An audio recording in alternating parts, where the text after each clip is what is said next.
Hi everyone, hope you all had a really good weekend and welcome to Storytime. So, my name's Georgia and I'm a conversation starter at the Yard, and we are reading Six of Crows. So far, we have read two chapters. In the first chapter, we met Jost, not 100% sure how to pronounce his name, but he is a guard who works at a merchant's house. And we were introduced to Grecias, who are like sort of magic using servants. And then in the second chapter, we met Kaz, Inej, Jasper, who are all part of the Dregs gang, and they had a sort of confrontation standoff with someone in like an opposing gang, and came out on top, of course. And so in the third chapter, it's a continuation of that, and it is mostly focused on Kaz, who is the leader of that gang. So if you're there, sat, you got your cup of tea, you got your coffee, you got a drink, okay.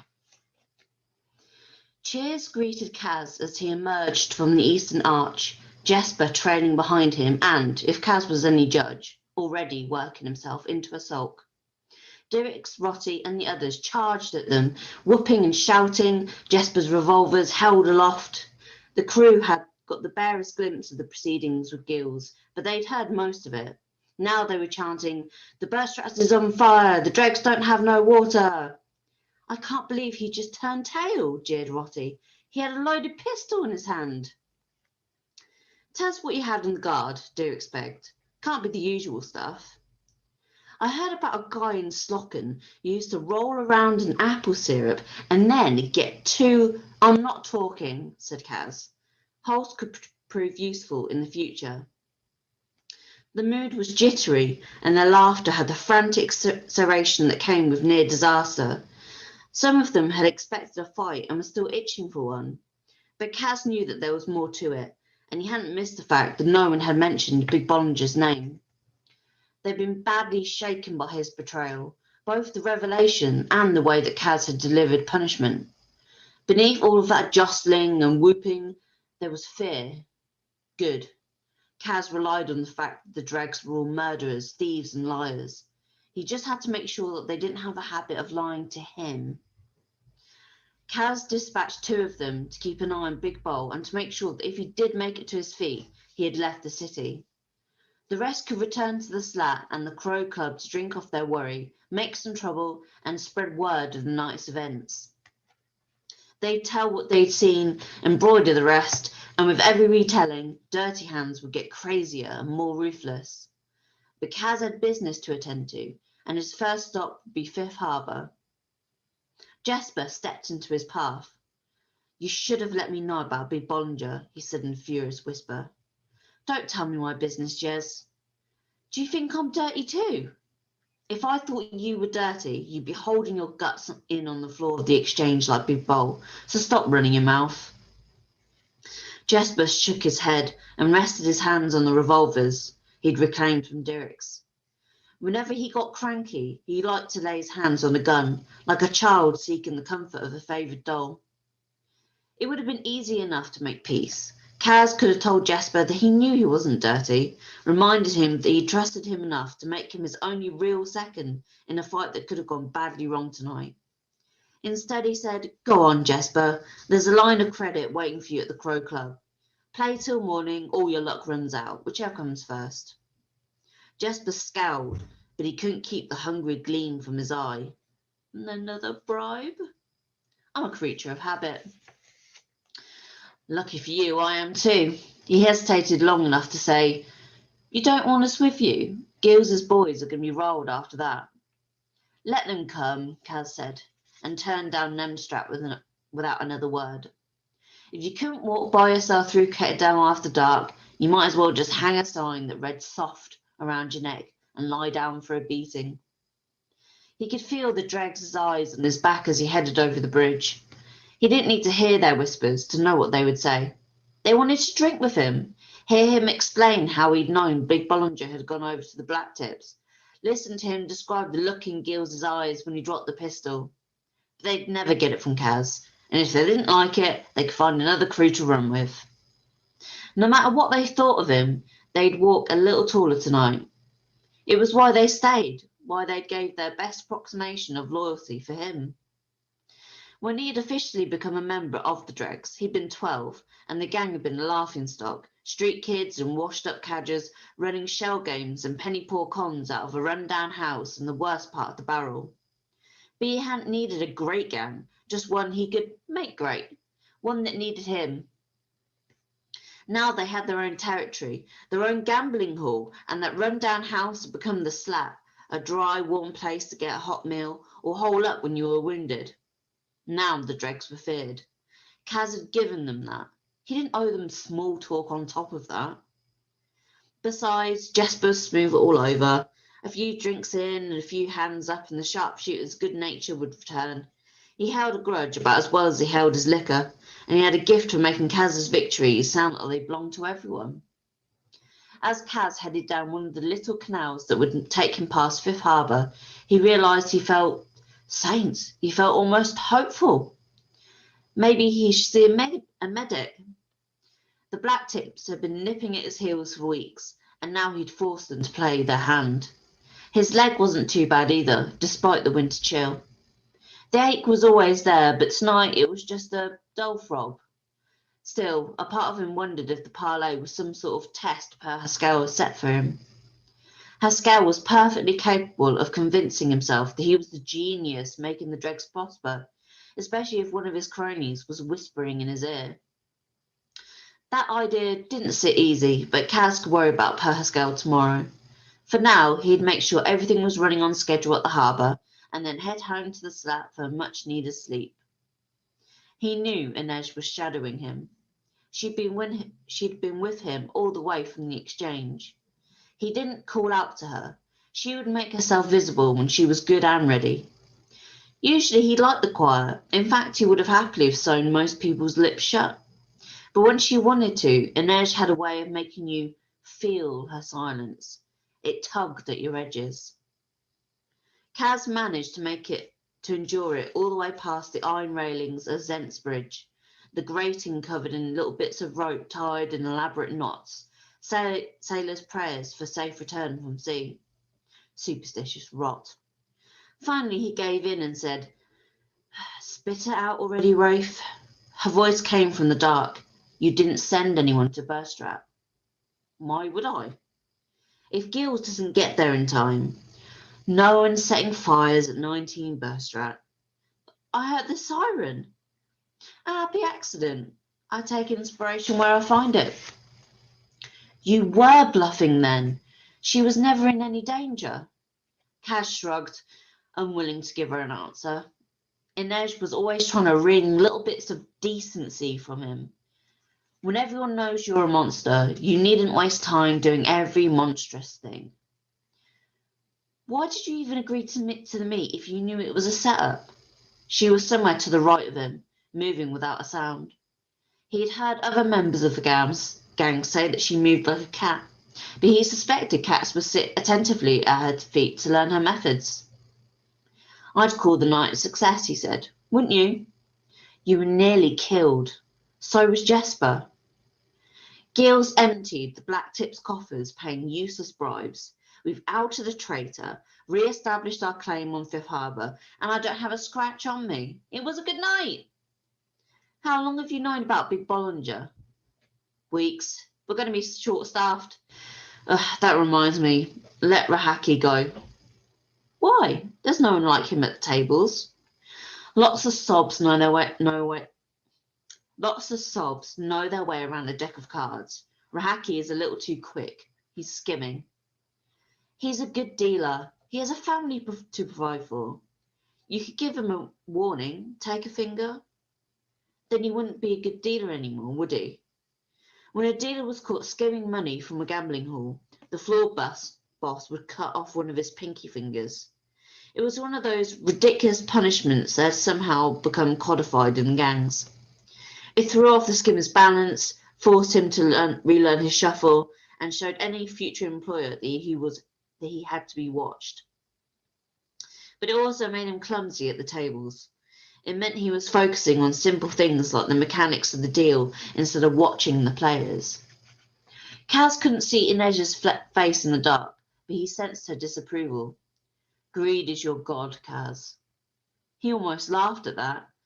No, Inej, greed bows to me. It is my servant and my lever. And what god do you serve then? Whichever will grant me good fortune. I don't think gods work that way. I don't think I care. She blew out an exasperated breath. Despite everything she'd been through, Inej still believed her silly saints were watching over her. Kaz knew it, and for some reason he loved to rile her. He wished he could read her expression now. There was always something so satisfying about the little furrow between her black brows. How did you know I would get to Vandal in time? She asked. Because you always do. You should have given me more warning. I thought your saints would appreciate the challenge. For a while she said nothing, and then from somewhere behind him he heard her. Men mock the gods until they need them, Kaz. He didn't see her go, only sensed her absence. Kaz gave an irritated shake of his head. To say he trusted Inej would be stretching the point, but he could admit to himself that he had come to rely on her heavily. It had been a gut decision to pay off her indenture with the menagerie, and it had cost the dregs sorely. Per Haskell had needed convincing, but Inej was one of the best investments Kaz had ever made. That she was so very good at remaining unseen made her an excellent thief of secrets, the best in the barrel. But the fact that she simply could erase herself bothered him. She didn't even have a scent. All people carried scents, and those scents told stories.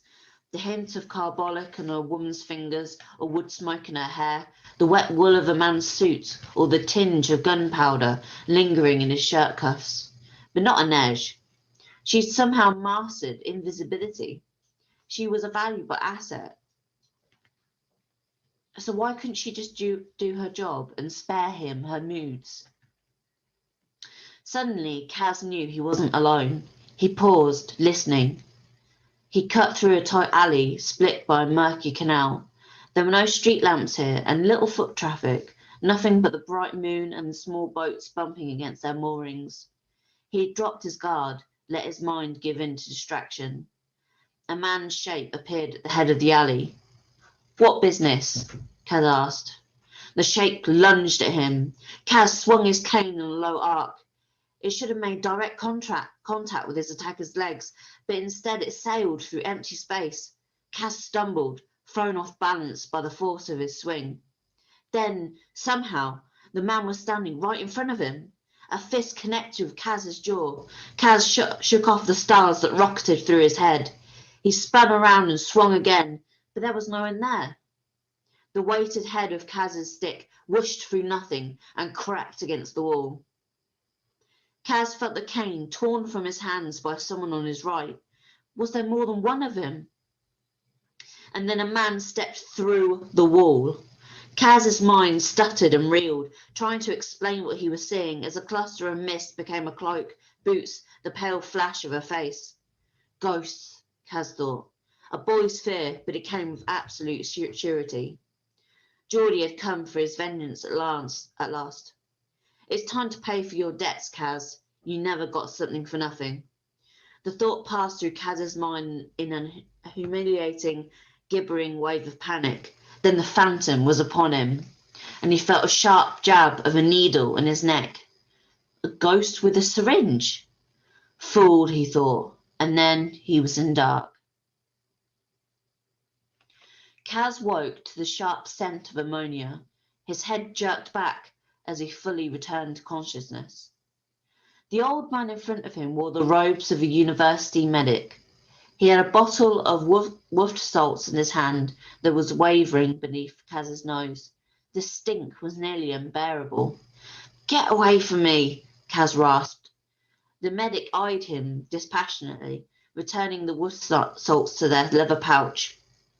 Kaz flexed his fingers, but that was all he could do. He'd been shackled to a chair with his arms behind his back. Whatever they'd injected him with had left him groggy. The medic moved aside, and Kaz blinked twice, trying to clear his vision and make sense of the absurd luxury of his surroundings. He'd expected to wake in the den of the Black Tips or some other rival gang. But this wasn't cheap barrel flash. A squat decked out like this took real money. Mahogany panels dense with carvings of frothing waves and flying fish, shelves lined with books, leaded windows, and he was fairly sure there was a real decapple. One of those demure oil portraits of a lady with a book open in her lap and a lamb laying at her feet. The man observing him from behind a broad desk had the prosperous look of a merchant. But if this was his house, why were armed members of the Stadwatch guarding the door? Damn it, Kaz thought. Am I under arrest? If so, this much was in for a surprise. Thanks to Inej, he had information on every judge, bailiff, and high councilman in Kerch. He'd be out of his cell before sunrise, except he wasn't in a cell. He was chained to a chair. So what the hell was going on? The man was in his 40s, with a gaunt but handsome face and hairline making a determined retreat from his forehead. When Kaz met his gaze, the man cleared his throat and pressed his lips together. Mr. Brecker, I hope you're not feeling too poorly. Get this old cranker away from me. I feel fine. The merch gave a nod to the medic. You may go. Please send me your bill. And I would, of course, appreciate your discretion in this matter. The medic secured his bag and exited the room. As he did, the merchant rose and picked up a sheaf of papers from his desk. He wore the perfectly cut frock, coat and vest of all the Kerch merchants, dark, refined, deliberately staid. But the pocket watch and tie-pin told Kaz all he needed to know. Heavy links of laurel leaves made up the watch's gold fob, and the pin was a massive, perfect ruby. I'm going to pry that fat jewel from its setting and jab the pin right through your merchant neck for chaining me to a chair, Kaz thought. But all he said was, Van Eck. The man nodded. No bow, of course. Merchants didn't need to bow to scum from the barrel. You know me then? Kaz knew all the symbols and jewels from all the Kerch merchant houses. Van Eck's crest was the red laurel. It didn't take a professor to make the connection. I know you, he said. You're one of those merch crusaders, always trying to clean up the barrel. Van Eck gave another small nod. I try to find men, honest work. Kaz laughed. What's the difference between wagering at the Crow Club and speculating on the floor of the exchange? One is theft and the other is commerce. When a man loses his money, he may have trouble telling them apart. The barrel is a den of filth, vice, violence. How many of the ships you send sailing out the Kestan harbours never return? That doesn't. 1 out of 5, Van Eck. 1 out of 5 vessels you send seeking coffee and jurda and bolts of silk sinks to the bottom of the sea, crashes on the rocks, falls prey to pirates, 1 of the 5 crews dead, their bodies lost to foreign waters, food for deep sea fishes. Let's not speak of violence. I won't argue ethics with a stripling from the barrel. Kaz didn't really expect him to. He was just stalling for time as he tested the tightness of the cuffs around his wrists.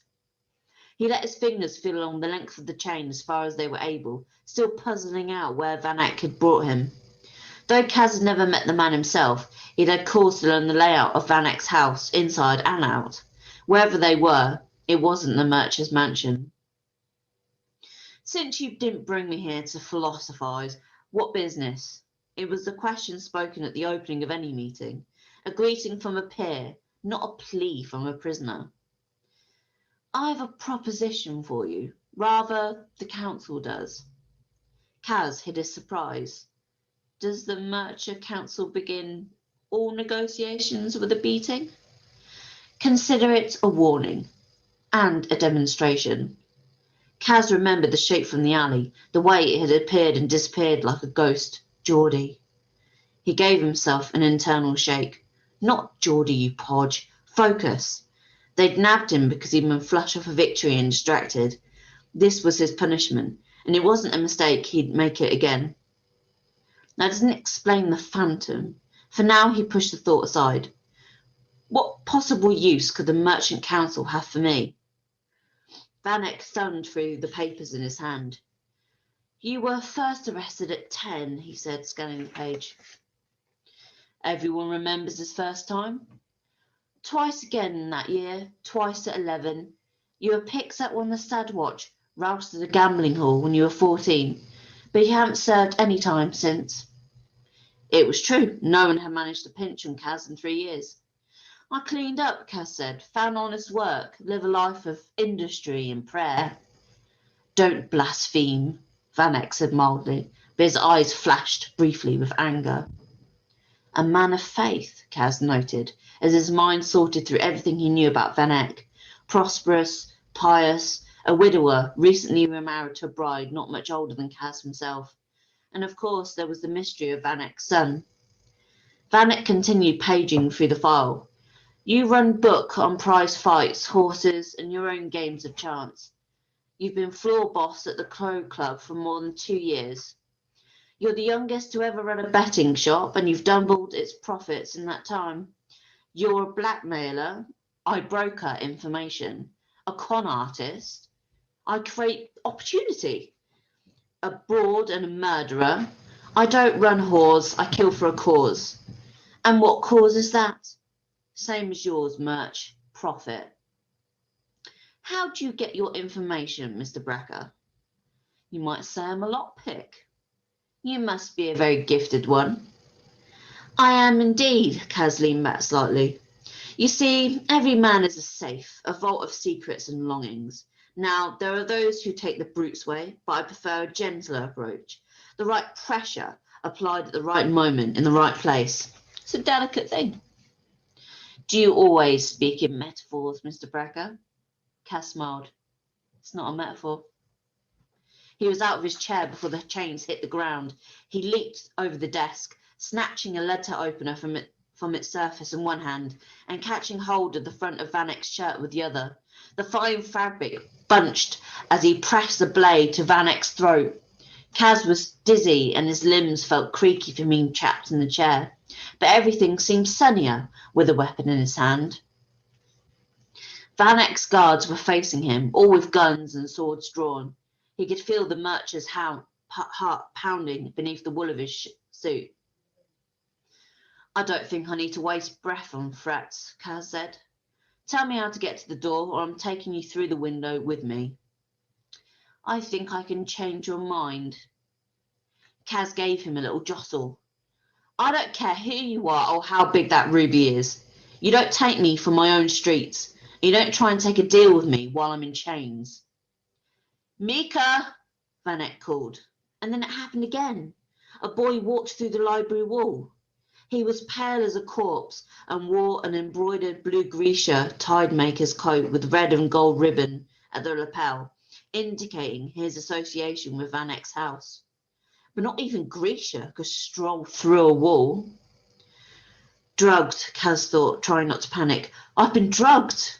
Or this was some kind of illusion, the kind they performed in the theatres off East Staff. A girl cut in half, doves from a teapot. What the hell is this? He growled.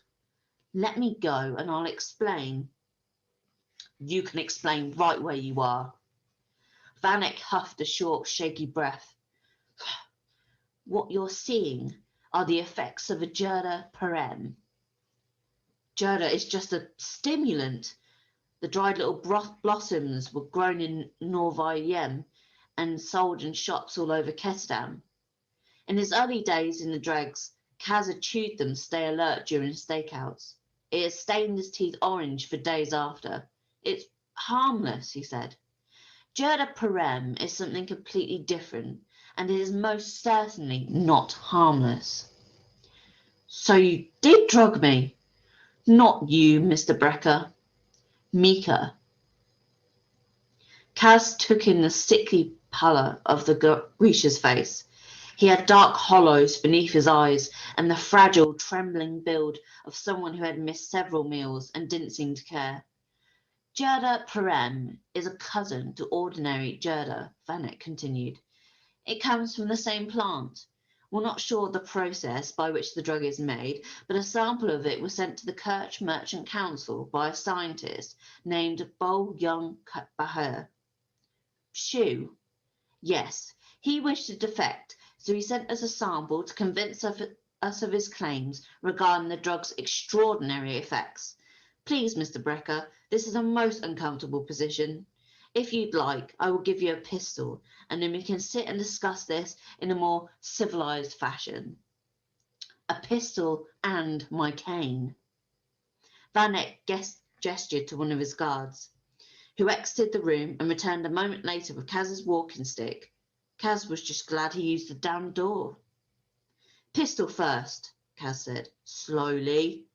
The guard unholstered his weapon and handed it to Kaz by the grip. Kaz grabbed and cocked it in one quick movement, then released Vanek, tossed the letter opener onto the desk, and snatched his cane from the guard's hand. The pistol was more useful, but the cane brought Kaz a sense of relief he didn't care to quantify. Vanek took a few steps backwards, putting distance between himself and Kaz's loaded gun. He didn't seem eager to sit. Neither was Kaz, so he kept close to the window, ready to bolt if need be. Vanek took a deep breath and tried to set his suit to rights. That cane is quite a piece of hardware, Mr. Brecker. Is it fabricator made? It was, in fact, the work of a Grisha fabricator, lead-lined and perfectly weighted for breaking bones.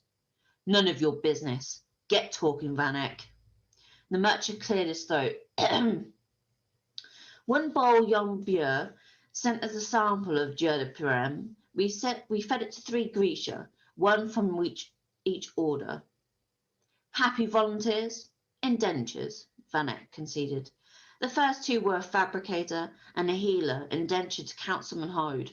Mika is a tide maker. He's mine. You've seen what he can do using the drug. Hode. Why did that name ring a bell? I don't know what I've seen, Kaz said as he glanced at Mika.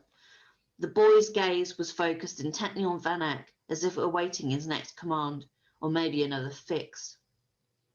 An ordinary tide maker can control currents, summon water or moisture from the air or nearby source. They manage the tides in our harbour. But under the influence of jurda parem, a tide maker can alter his own state from solid to liquid to gas and back again, and do the same with other objects, even a wall. Kaz was tempted to deny it, but he couldn't explain what he'd just seen any other way. How? It's hard to say. You're aware of the amplifiers some Grisha wear? I've seen them, Kaz said. Animal bones, teeth, scales. I hear they're hard to come by. Very, but they only increase a Grisha's power. Jurda parem alters a Grisha's perception. So, Grisha can manipulate matter at its most fundamental levels. They call it the small science. Under the influence of parem, those manipulators become faster and far more precise. In theory, jurda parem is just a stimulant like its ordinary cousin, but it seems to sharpen and hone a Grisha's senses. They can make connections with extraordinary speed. Things become possible that simply shouldn't be. What does it do to sorry sobs like you and me? Vanek seemed to bristle slightly at being lumped in with Kaz, but he said, it's lethal. An ordinary mind cannot tolerate parem, even in the lowest doses. You said you gave it to 3 Grisha. What can the others do? Here, Vanek said, reaching for a drawer in his desk. Kaz lifted his pistol. Easy. With exaggerated slowness, Vanek slid his hand into the desk drawer and pulled out a lump of gold. This started as lead. Like hell it did. Vanek shrugged. I can only tell you what I saw. The fabricator took a piece of lead into his hands, and moments later we had this. How do you know it's even real? Asked Kaz. It has the same melting point as gold, the same weight and malleability. If it's not identical to gold in every way, the difference has eluded us. Have it tested if you like.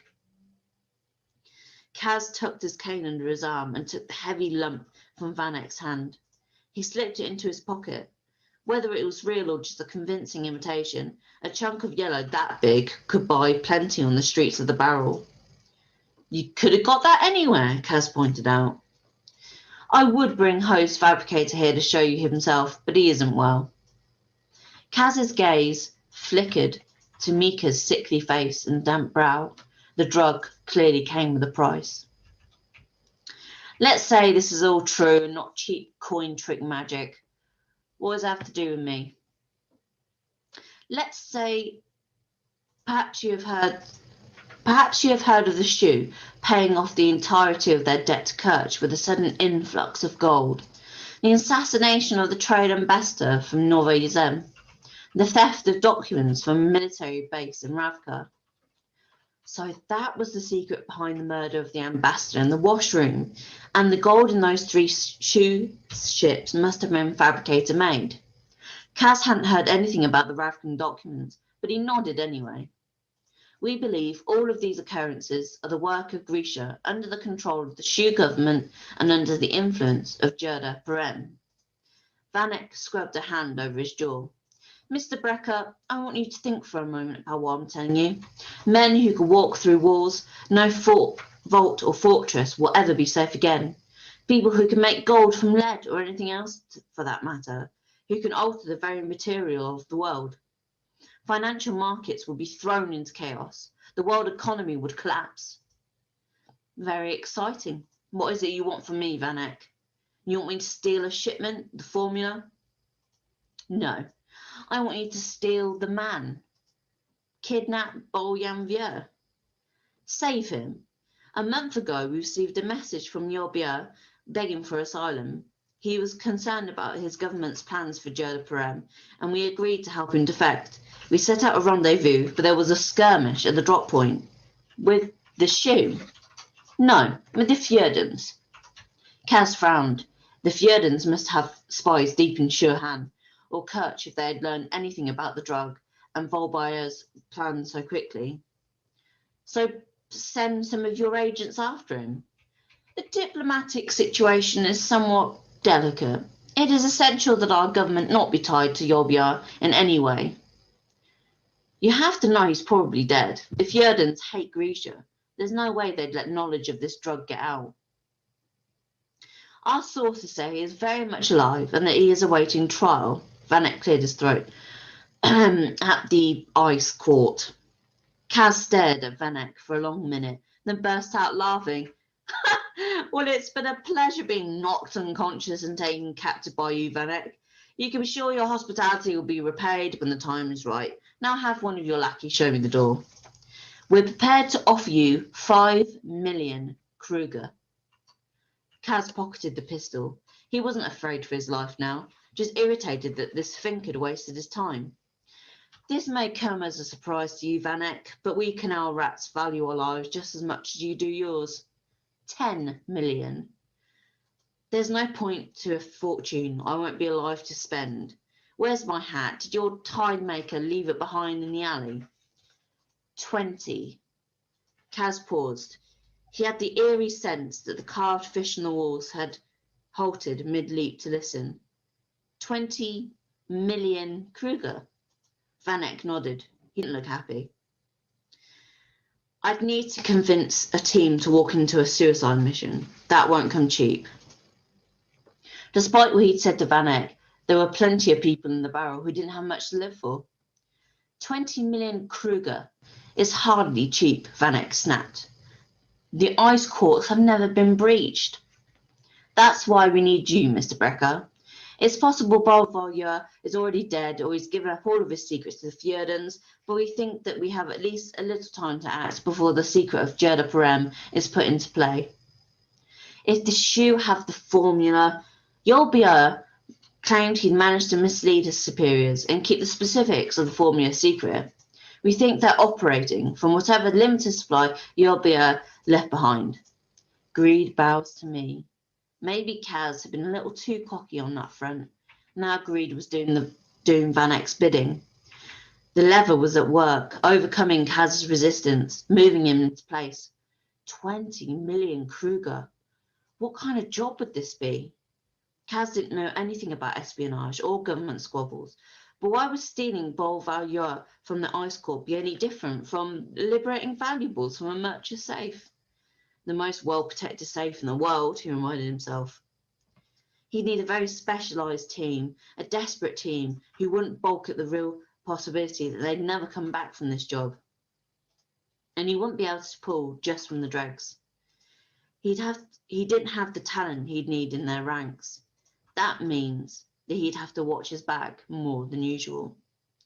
But if they managed it, even after Pascal had got his cut, Kaz's share of the scrub would be enough to change everything, to finally put into motion the dream he'd had since he'd first crawled out of a cold harbour with revenge burning a hole in his heart. His debt to Geordie would be paid at last. There would be other benefits too. The Church Council would owe him, to say nothing of what this particular heist would do for his reputation. To infiltrate the impenetrable Ice Corps and snatch a prize from the bastion of Fjordan nobility and military might. With a job like this under his belt and that kind of scrub at his fingertips, he wouldn't need Pascal anymore. He could start his own operation. But something was off. Why me? Why the dregs? There are more experienced crews out there. Mika started to cough, and Kaz saw blood on his sleeve. Sit, Van Eyck instructed gently, helping Mika into a chair and offering the Grisha his handkerchief. He signalled to a guard. Some water. Well, prodded Kaz. How old are you, Mr. Becker? 17. You haven't been arrested since you were 14, and since I know you are not an honest man any more than you are an honest boy, I can only assume you have the quality I need most in a criminal. You don't get caught. Van Eyck smiled slightly then. There's also the matter of my de Capelle. I'm sure I don't know what you mean.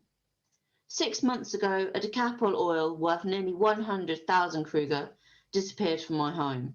Quite a loss. It was, especially since I'd been assured that my gallery was impenetrable and that the locks on its doors were foolproof. I do seem to remember reading about that.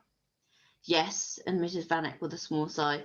Pride is a perilous thing. I was eager to show off my acquisition and the lengths I'd gone to in order to protect it. And yet, despite all of my safeguards, despite dogs and alarms and the most loyal staff in all of Ketterdam, my painting is gone. My condolences. It has yet to surface anywhere on the world market. Maybe your thief already had a buyer lined up. A possibility, of course, but I'm inclined to believe the thief took it for a different reason. What would that be? Just to prove that he could. Seems like a stupid risk to me.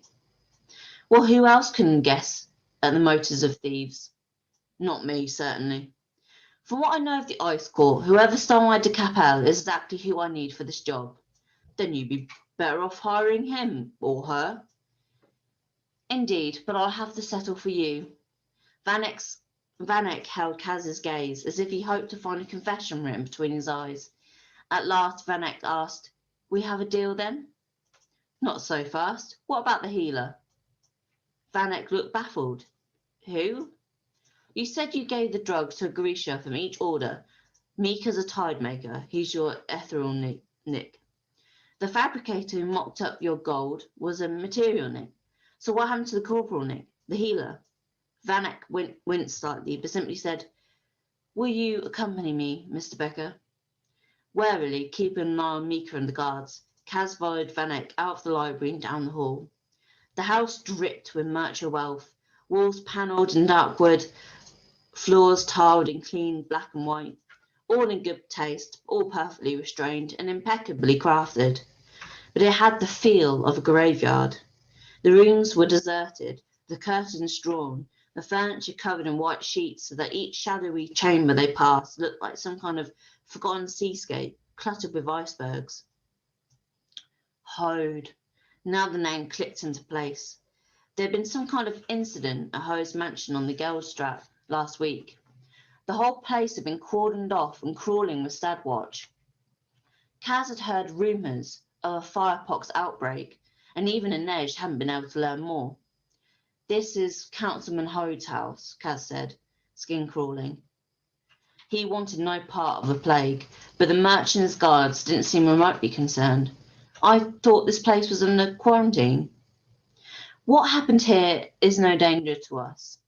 And if you do your job, Mr. Brecker, it never will be." Van Eyck led him through a door and into a manicured garden, thick with the new nectar scent of early crocuses. The smell hit Kaz like a blow to the jaw. Memories of Geordie were already too fresh in his mind, and for a moment Kaz wasn't walking through the canal-side garden with rich Murch. He was knee-deep in spring grasses, hot sun beating down his cheeks, his brother's voice calling him home. Kaz gave himself a shake. "I need a mug of the darkest, bitterest coffee I can find," he thought, "or maybe a real punch to the jaw." Van Eyck was leading him to a boathouse that faced the canal. The light filtering out between its shuttered windows cast patterns on the garden path. A single sea guard stood at attention beside the door as Van Eyck slid a key from his pocket and into the heavy lock. Kaz put his sleeve up to his mouth as the stink from the closed-up room reached him. Urine, excrement, so much for spring crocuses. The room was lit by 2 glass lanterns on the wall. A group of guards stood facing a large iron box, shattered glass littering the floor at their feet. Some wore the purple uniform of the Stadwatch, others the sea green livery of the Hode house. Through what Kaz now understood had been an observation window, he saw another city guard standing in front of an empty table and 2 overturned chairs. Like the others, the guard stood with his arms loose at his sides, face blank, eyes forwards, gazing at nothing. Van Eyck turned up the light on one of the lanterns, and Kaz saw a body in a purple uniform slumped on the floor, eyes closed. Van Eyck sighed and crouched down to turn the body over. "We've lost another," he said. The boy was young, the bare scraps of a moustache on his upper lip. Van Eyck gave orders to the guard who had let them in, and with help from one of Van Eyck's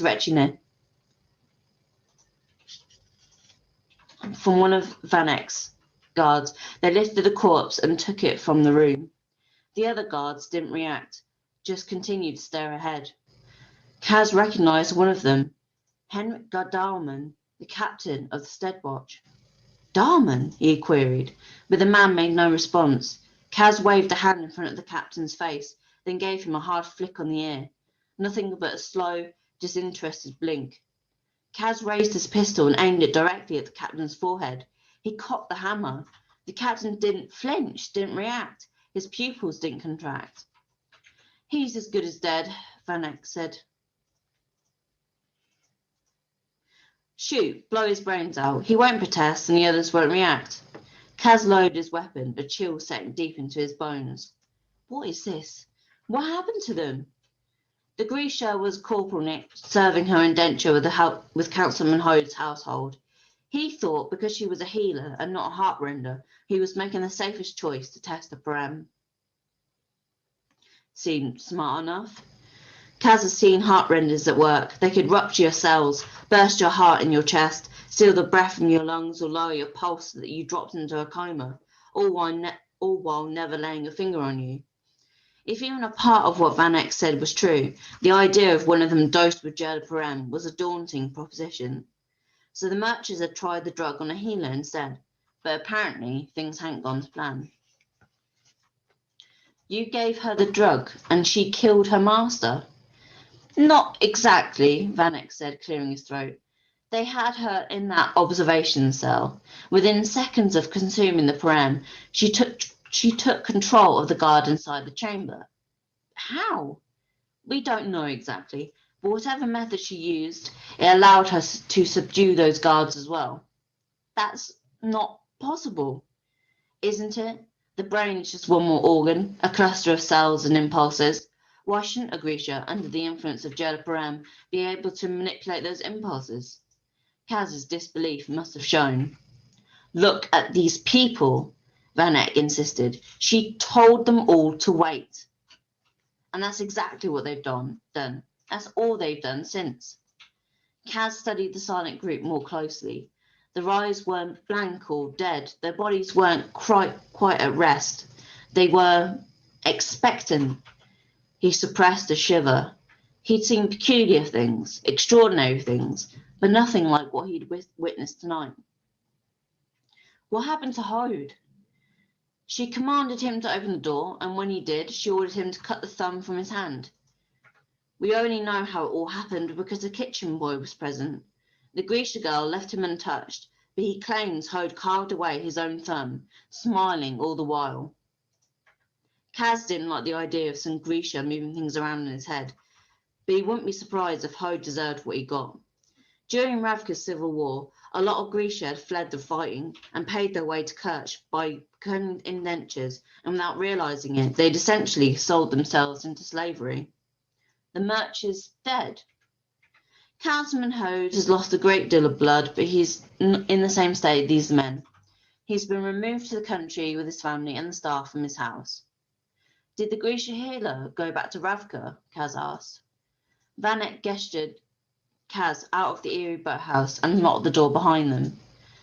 She may have attempted it, he said as they retraced their steps through the garden and along the side of the house. We know she secured a small craft, and we suspect she was headed to Ravka, but we found her body washed up 2 days ago near the third harbour. We think she drowned, trying to get back into the city. Why would she come back here? For more jurda parem. Kaz thought of Mika's glittering eyes and waxy skin. It's that addictive. Seems to only take one dose. Once the drug has run its course, it leaves the Grisha's body weakened and the craving is intense. It's quite debilitating. Quite debilitating seemed like a bit of an understatement. The Council of Tides controlled entry to the Ketterdam harbours. If the drugged healer had tried to return at night in a small boat, she wouldn't have had much of a chance against the current. Kaz thought of Mika's gaunt face, the way his clothes hung from his body. The drug had already done that to him. If he'd been high in jurda parem and already greedy for the next dose, he'd also looked ready to keel over. How long could a Grisha go on that way? It was an interesting question, but not relevant to the matter at hand. They'd arrived at the front gate. It was time to settle up. 30 million Kruger, Kaz said. We said 20, sputtered Van Eyck. You said 20. It's clear you're desperate. Kaz glanced back in the direction of the boathouse where a room full of men simply waited to die. And now I see why. The council will have my head. They'll sing your praises once you have Bolvanya safely hidden away wherever you intend to keep him. No visiem. Kaz shrugged. You could put him in a coffee pot for all I care. Van Eyck's gaze locked on his. You've seen what this drug can do. I assure you this is the beginning. If jurda parem is unleashed on the world, war is inevitable. Our trade lines will be destroyed and our markets will collapse. Kerch will not survive it. Our hopes rest with you, Mr. Brecker. If you fail, all of the world will suffer for it. Oh, it's worse than that, Van Eyck. If I fail, I don't get paid. The look of disgust on the merchant's face was something that deserved its own decapple oil to commemorate it. Don't look so disappointed. Just think of how miserable you would have been to discover this canal rat had a patriotic streak. You might actually have had to uncurl that lip and treat me with something close to respect. Thank you for sparing me that discomfort, Van Eyck said disdainfully. He opened the door, then paused. I do wonder what a boy of your intelligence might have amounted to under different circumstances. Asked Geordie, Kaz thought with a bitter pang, but he simply shrugged. I'd just be stealing from a better class of sucker. 30 million Kruger. Van Eyck nodded. 30. The deal is the deal. As Van Eyck neatly manicured hands clasped Kaz's leather-clad fingers, the merch narrowed his eyes. Why do you wear gloves, Mr. Brecker? Kaz raised a brow. I'm sure you've heard the stories, each more grotesque than the last. Kaz had heard them too. Brekka's hands were stained with blood. Brekka's hands were covered in scars. Brekka's hands had claws and not fingers because he was part demon. Brekka's touch burned like brimstone. A single brush of his bare skin caused your flesh to wither and die. Pick one, Kaz said as he vanished into the night. Thoughts already turning to the 30 million Kruger and the crew he'd need to help him get it. They were all true enough. That was chapter 3 of 6 of Crows. Let me know if you enjoyed it. We'll be playing, or we'll be streaming rather, this chapter again on Friday. So if you missed it today, don't worry, you can always go back and listen to it, or you can wait until Friday. See you later, guys. Stay safe.